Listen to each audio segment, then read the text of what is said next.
This audio was recorded by Barbara Brodsky at Posada Jardim dos Anjos in Avijana, Brazil, the home of the Casa de Dominacio, in January of 2020. Please enjoy the message and please feel free to share.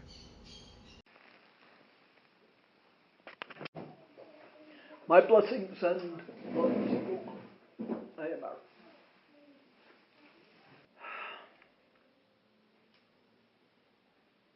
As Barbara suggested, we need to go back more or less to the beginning.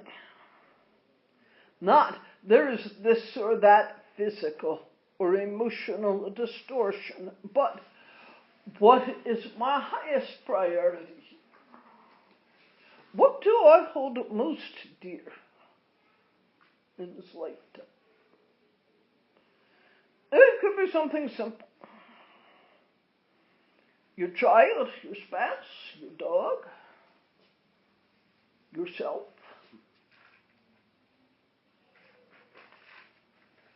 But I imagine it is bigger than that. You are all old souls, and I choose to remind you, you are all volunteers in this lifetime. Nobody pointed at you and said, get out there. You knew this was going to be hard work. Perhaps you were a bit reluctant and said, I'm not ready to do it. In which case you may have waited a century or two. Done some kinds of practice. But eventually you said, okay, I guess I'll jump. Jump into this new incarnation. You connected with your guidance. You were assured that you had loving guidance that could support you through the incarnation. You understood the karmic issues that you were coming into the incarnation to heal. This is the personal work.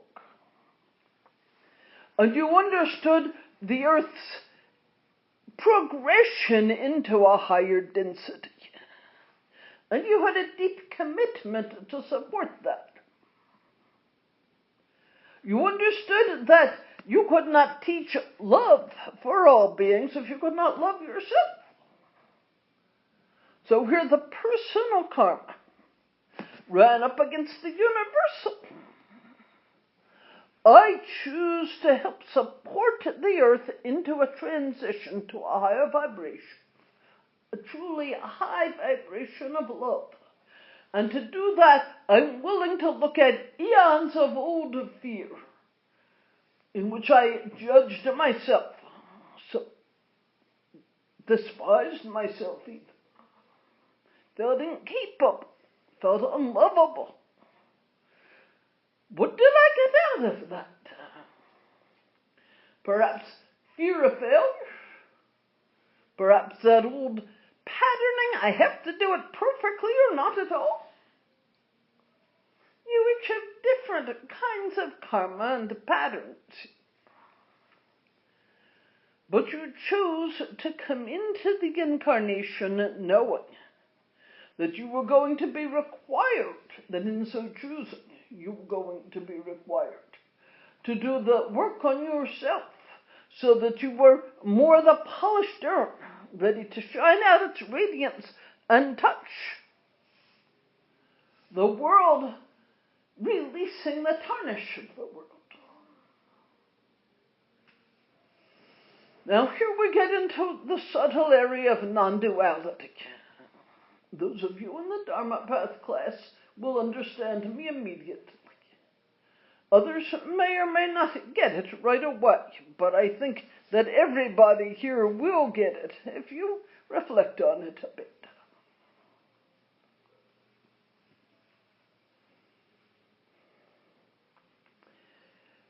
You have a whole leg, no break. The body cells understand the pattern of that wholeness.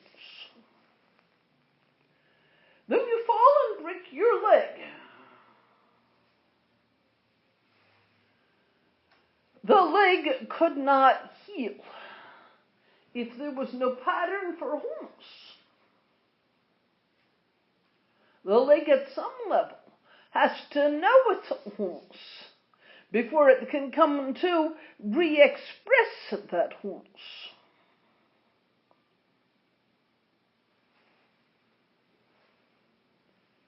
We keep coming back to this original radiance, this innate perfection.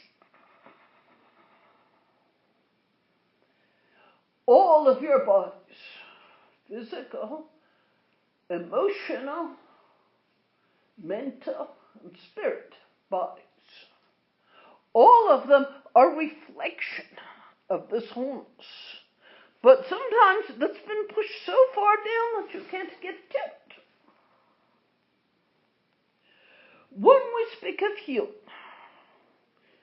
at home or here at the casa, we're basically saying, I hold the intention to re-express my original wholeness, my original radiance, my innate perfection.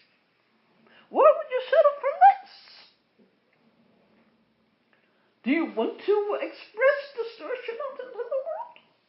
And say, look, I'm getting there, but the leg is still bent? No. I choose to. I choose to come into the fullest expression of my radiance, not just for myself, but for the highest good of all beings. Because to express distortion and perpetuate the distortion serves no one. To express inadequacy, a belief in inadequacy, a belief in wrongness of the self, just perpetuates the idea of sentient beings holding a wrongness, which certainly happens. But what is a wrongness? It's just a bend.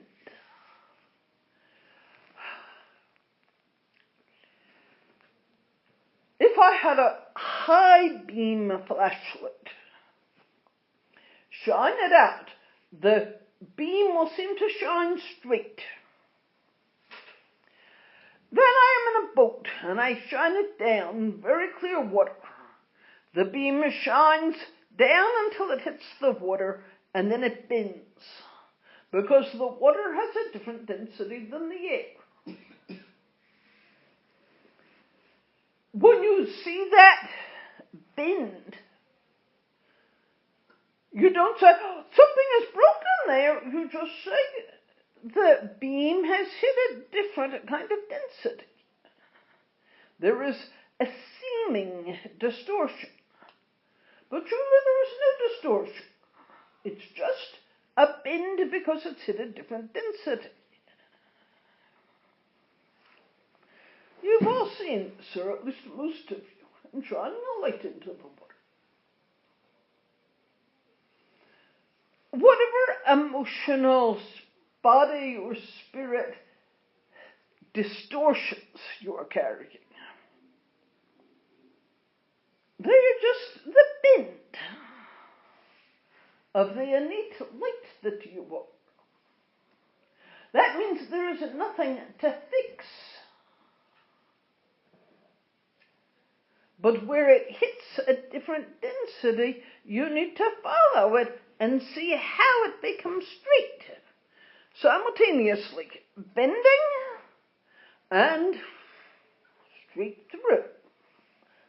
Do you understand my meaning? The problem for many of you is that you get caught up in the idea, a bend. Here is a bend of anger, or a bend of judgment, or feelings of inadequacy. I have to fix it. You don't have to fix it. Just see it for what it is. This seeming bend is because the light hit the, quote, water, unquote, in a certain way.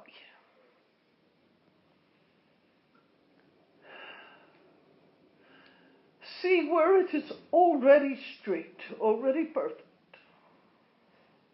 That which is aware of feelings of inadequacy is not inadequate. That which is aware of fear is not afraid. That which is aware of anger is not angry.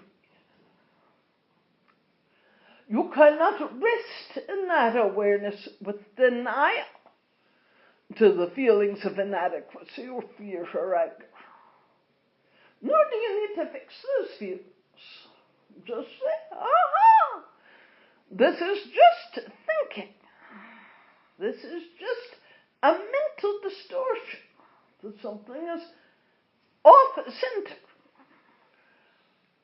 On the one hand, you come back to knowing you're in need of perfection, and on the other, you must do the human work of attending to the fear or anger or judging mind or feelings of inadequacy.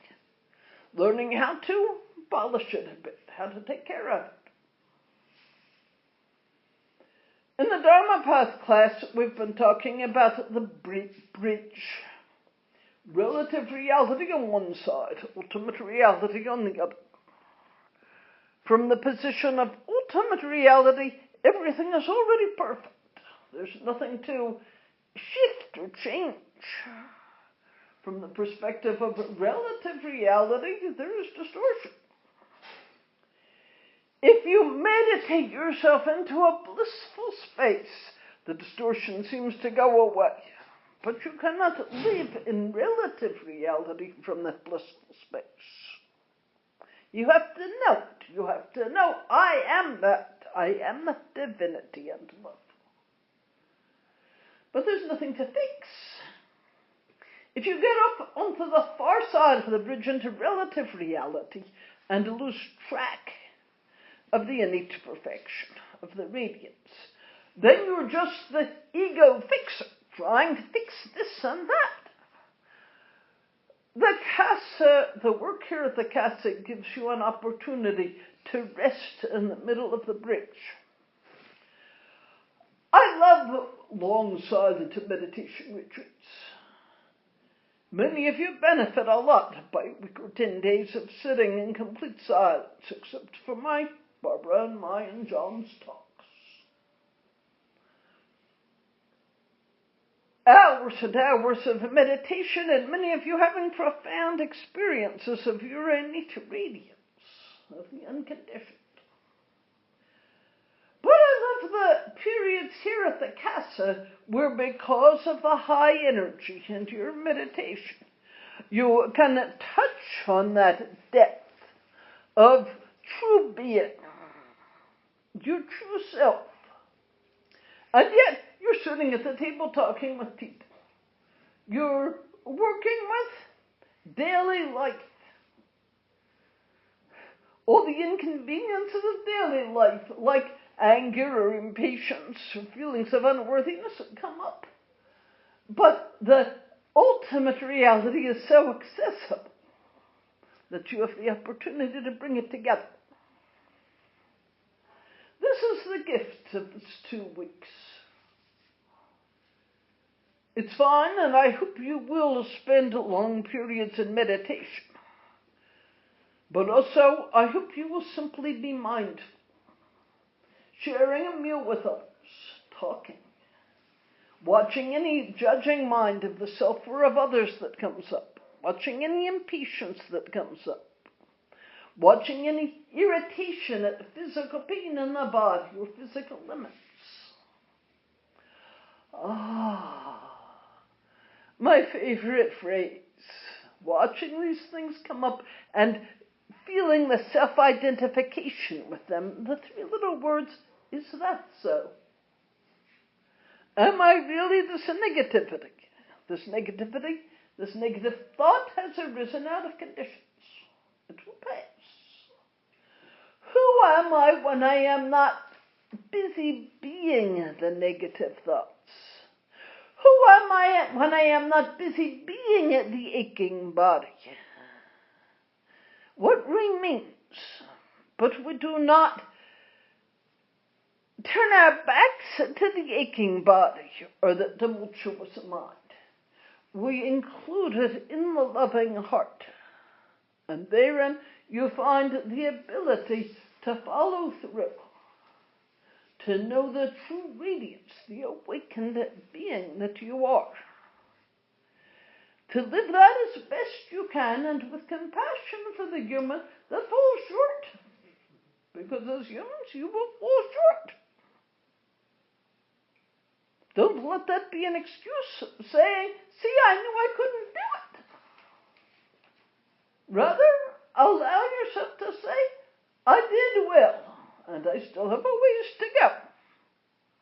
Tomorrow, I will watch impatience or anger or feelings of inadequacy or whatever it may be. I will watch it again. And be more aware of it when I jump into these stories and use them as ways to harm myself and others. My dear ones, in doing this, you are raising your own vibrational frequency. You are lifting yourselves up into the awakened state. I think of the teeter-totter, balanced on a fulcrum. Negative, positive. When enough of you bring your energy up to a high vibration, it shifts everything on this earth. Then there is truly the possibility of the earth moving into this high vibrational, higher density state, where hatred, fear, and negativity can no longer prevail. Many of you ask me, Aaron, if what you're saying is true, then why is there so much more darkness on the earth right now? Because you're scaring a negative polarity. They look at you and say, hey, they're getting strong, they're getting good, their hearts are opening with love. Maybe we need to fight harder. But love is a much stronger force than fear and hatred. Love will prevail. Many of you are getting a glazed over look. Tired. So we'll have more tomorrow. I want to talk a bit more about specific places where I see fear. Fear about the environment. Fear about places like this new virus that seems to be threatening. Fear about the upcoming presidential elections in the United States. Fear about many different areas. How do we hold these catalysts with a heart of love and not get hooked into the negative stories? What negative polarity wants you to do is to get hooked into the stories and build more and more fear. You have a choice to say no to that fear. Think about how this saying no to negativity fits into each of your own intentions for this 2 weeks. How being able to not get hooked into the stories of fear can help bring you into a higher vibration and thus support the healing that you seek. I'll leave it with that for tonight. My blessings and love to you all. Intentions. Ask for help with your intentions. It may simply be the statement, help me to open my heart more fully with love. Help me to know myself as love. And then go to sleep and trust you are being helped. All will be well, and all will be well, and all manner of things will be well.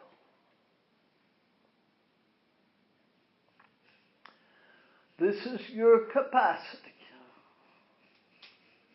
as humans that co-created this in the world and for yourselves. Good night.